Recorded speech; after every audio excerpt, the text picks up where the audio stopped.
Hello, welcome back to Diablo Golden Ticket.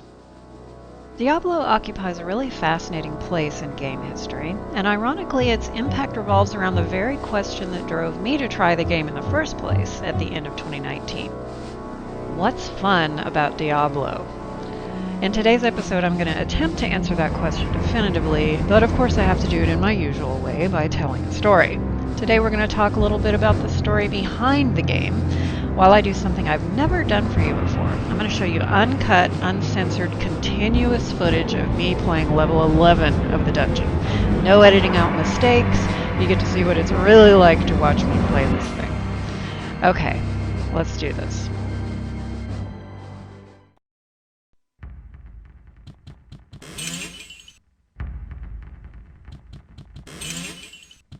You may be asking yourself, why the departure from discussing lore and game mechanics? Don't worry, next episode I'm going to get back to that in a big way, but there are two reasons I'm doing this episode a little differently. Let's start with reason number one, the more important reason, which has to do with what the Golden Ticket series is all about for me. It's the ticket past the gatekeepers. If you want to come in at the middle of the series and you want to pass for someone who's been around since the beginning, there are things you gotta know. And if you're around at the beginning, you'd know what made this game stand out from the other games on the shelf at the time. And yes, it was on a shelf. This was 1997. You know, no matter how many levels of this game I play, I never get any better at dodging those horn demon charges. Anyway, where was I? Oh yes, I was going to tell you the second reason that I decided to do this episode a little differently. The other reason is that level 11 of the Diablo dungeon is unique in one really terrible way. It's the only level of the dungeon in which there is not even a chance of encountering a quest, a tome of lore, or anything that immerses you at all in the world of Sanctuary, which is normally what I focus on in these videos. So I wanted to find a way to make it special for you, to show you something new about the game that I couldn't on any other level. It occurred to me that this was the perfect opportunity to really recreate the experience for you of finishing an entire level in one sitting, which is something you'd very much have done if you'd actually played the game.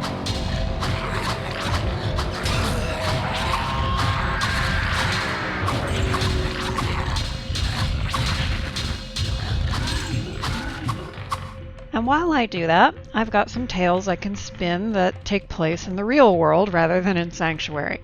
So stay a while and listen. First though, take a look at this crown here, which I'm still wearing on level 11, because I want you to keep your eye on Aiden's red health bubble over there and enjoy watching that life-stealing in action. You'll notice that Aiden doesn't have to make as much use of health potions as my other heroes, and this is why. Battle itself replenishes him. Gruesome, huh? So long as he's wearing this crown, every time he injures someone, it heals him. So even if I weren't just in love with the idea of Aiden killing his undead royal father and then stealing his crown and self-coronating in the basement of a desecrated cathedral, I'd probably leave the thing on the whole game just for this effect. So let's take off our 21st century goggles and imagine that it's the tail end of the 20th century, a time when video game publishers had officially declared time of death on the RPG. This guy, David Brevik, was president of a tiny little game company called Condor, which, like the Great Bird, was on the verge of becoming extinct. Brevik was stubbornly having Condor work on an RPG, insisting that this one was going to be different. Publishers were vastly uninterested in his pitch, until along came a developer/publisher who thought it could work with a couple of significant tweaks. These guys had started life as Silicon and Synapse, which is possibly the dumbest name in the history of game companies. It feels kind of like spitting out a mouthful of shoelaces. They changed their name to Chaos Studios Incorporated, which was an awesome name. So awesome that someone else had already thought of it. So in the end they decided Blizzard got across the same general idea without the legal issues.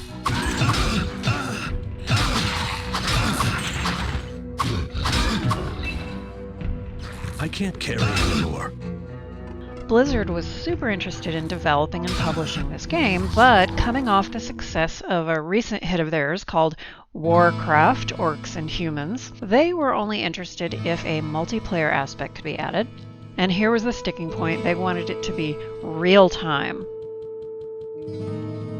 Hello, my friend. Stay a while and listen. Brevik was not cool with a real-time idea.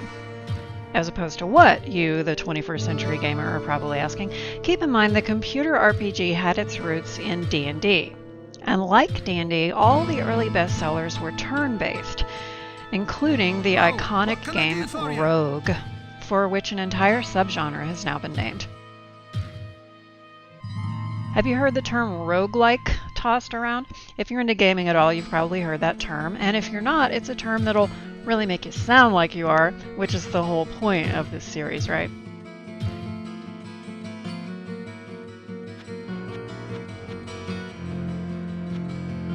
Ooh, hold up a second.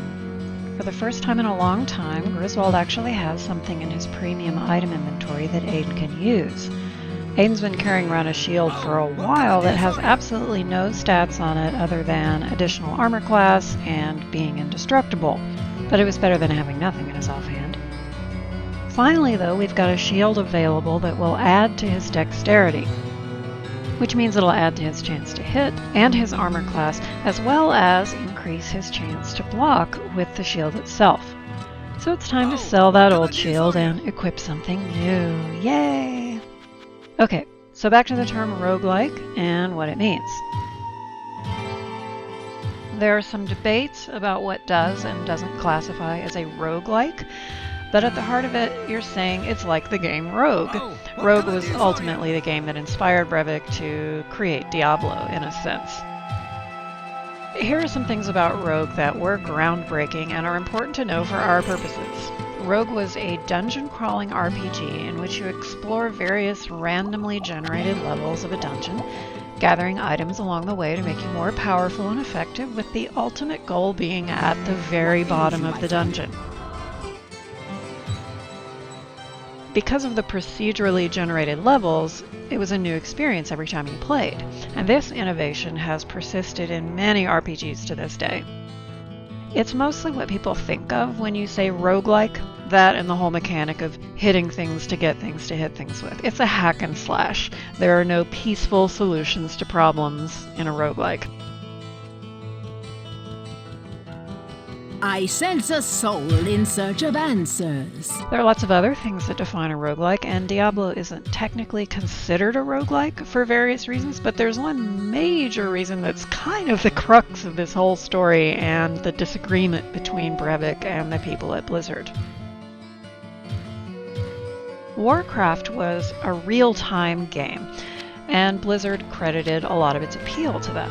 They argued that the only reason early computer games were turn-based was that there simply wasn't the processing speed to have actions play out continuously. Computers had moved forward and games needed to as well, but Brevik was deeply attached to the roguelike idea of turn-based play, where you had time to think through what to do next, plan out your strategy, like in D&D. It ultimately came down to a vote, and Brevik was overruled on his own pet project. I imagine at first he was pretty annoyed, but when people started getting in there and play testing the real-time battles, something became quickly very clear. This game was genuinely terrifying. Once they added in the immediacy of demons rushing out from behind corners, leaving you no time to think or strategize, but just to frantically click in an adrenaline-soaked haze trying to survive, and then watch those creatures collapse around you in real time. Feel the silence afterward as everything goes still. It became clear just how visceral and emotional an experience this gameplay was. And that, I think, came back to what Brevik had been going for to begin with. He wanted to take all the thinky bits out of RPGs. No spending half an hour on character creation, picking your character's stats and appearance. He wanted you to just click start and be tossed in the middle of the town ready to go. No complex selection of skills, just click, click, click.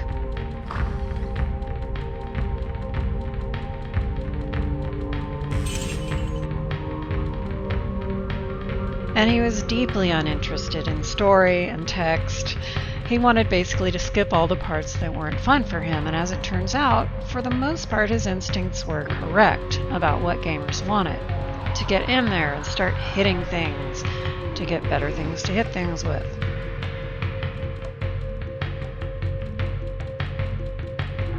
The other part that made Diablo a phenomenon happened more or less by accident.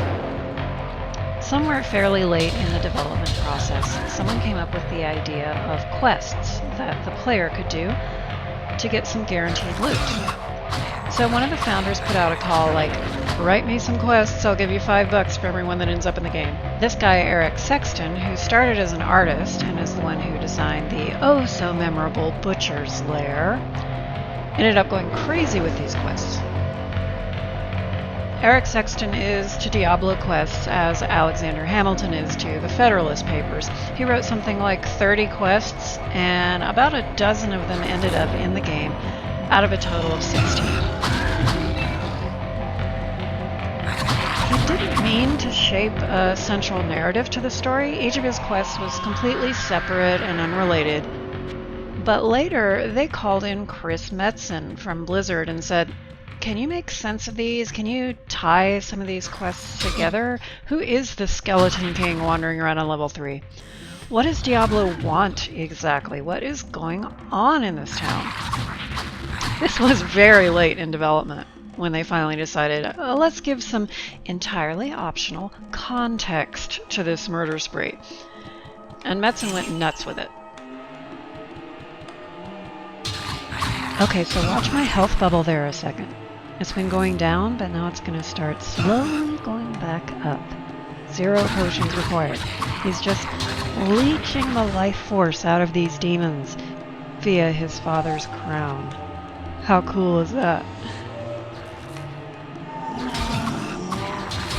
Anyway, back to Chris Metzen and this patchwork of quests that he was handed and asked to make into a quilt. It was Metzen who came up with the story of Mad King Leoric and the kidnapped Prince Albrecht. All the stuff you find in those tomes on levels 4, 8, and 12 that begin to tie the story together, that's Metzen's work. And he's also the voice of the Skeleton King, of course. Brevik was fervently opposed to lore, to text, to personalizing characters. He quite deliberately took all that out in the early stages, and then at the last minute, Metzen kind of sneaked some of that back in. I think in this first iteration, Metzen's influence was very quiet, other than him literally yelling at you when you go down to the Skeleton King's tomb, and even that might not show up in your game. Most of the gamers that Brevik was targeting just click right past all that. They don't care. It doesn't detract. But it's there. Metzen planted a seed there that would eventually put down roots and start growing in ways the original fanbase could no longer ignore. And that didn't sit well with a lot of them. In my time struggling with the label of gamer and trying to figure out whether it fit me, I realized that there is a continuum among gamers between two extremes. At the one end you have the Breviks of the world who are basically playing video games as a substitute for sports. It's about channeling urges for violence and competition, getting an adrenaline rush. It's about winning, owning other people. On the other end of the spectrum, you have people who are playing games as a substitute for gathering around a campfire socially, staying a while and listening, being swept away to another time and place by a good storyteller. Two very primal, basic human urges. The hunt and the story circle. Sports and narrative. It's the sports gamers who largely fell in love with this first entry in the Diablo series, which makes sense as the whole thing with zero character creation and just appearing ready to do battle, that was directly inspired by sports games that were out at the time. In the sports gamers' minds, later iterations became less and less satisfying because those seeds that Metzen planted grew and flourished, and the Diablo series became more and more a standout for its story, for the dark beauty of its atmosphere, for the feeling of inhabiting another world with mysteries to be uncovered and dangers beyond those that could be smacked down with brute force. I'm a story gamer, and it wasn't until Diablo 3, the game that the Breivik era fans largely despise, that I felt a breath of fresh air. I started to really just enjoy the game and really look forward to playing it. So when someone says a game is great or that it sucks, be sure you know what their criteria are, because there are enough sports gamers and enough story gamers out there to make a game a bestseller, but it's very rare that you're going to please both camps equally. Okay, so back to the history of this first Diablo game itself. Several months before Diablo is set to be released, Blizzard went ahead and bought Condor, and Condor changed their name to Blizzard North. Originally, both Blizzards were optimistically looking forward to sales of about 100,000 copies, which is a solid number for a game made by a teeny handful of people on a shoestring budget. But Blizzard got them some more resources, some more press, and suddenly everyone was saying, you know, I think we're going to hit like 500,000 on this. They were not wrong. By December, thanks to the feverish interest by the press, pre-orders alone had reached 450,000, and they were still set to ship 500,000 copies to stores. Because the game came out after Christmas in 1996, January 1997 was the first month they got a sales ranking, and they debuted at number 1. And they stayed there until April. Diablo stayed somewhere in the top 10 for most of the year, and by the end of November they had sold 1 million copies. But here's where Diablo's success really becomes apparent. It dropped out of the sales rankings by the end of 1997, but then in February 1998 it came back, like an undead creature rising from its tomb seeking vengeance. Diablo haunted the sales charts off and on throughout 1998, rising to as high as number 3 again in August. This was a game that by then was pushing 2 years old. Like Diablo himself, the game just would not die. So, why was that? Honestly, it was the combination of great strategic thinking on Blizzard's part and just the fact that this game was developed by gamers, by people who loved playing games and knew what was fun and what wasn't. Neither of these things would have made a phenomenon by themselves. Breivik's amazingly fun game might have languished as a best-kept secret if not for the fact that Blizzard knew how to sell games. The multiplayer aspect that Blizzard had introduced initially baffled Condor, aka Blizzard North.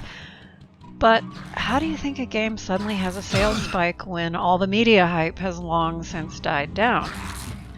It's word of mouth, and when a game is multiplayer, word of mouth is turbocharged because it comes with a side order of, "Want to play with us?" And once people got in there, the innovation of combining the surprise factor of procedurally generated levels with the adrenaline of real-time danger was so addictive they just plain couldn't quit. And they kept dragging more friends down there with them. Brilliant.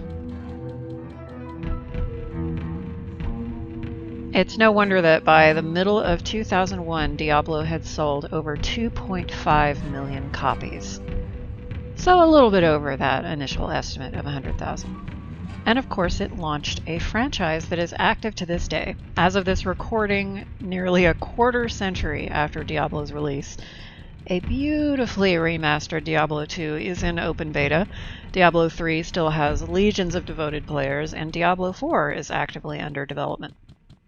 And yes, I'm going to make videos for every single one of those games. Thanks so much for coming along with me for this slightly unusual episode of Diablo Golden Ticket.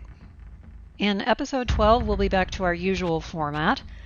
I'll combine some gameplay tips and info with everything you need to know about the creepy unfolding story that's taking place in the town of Tristram. See you next time.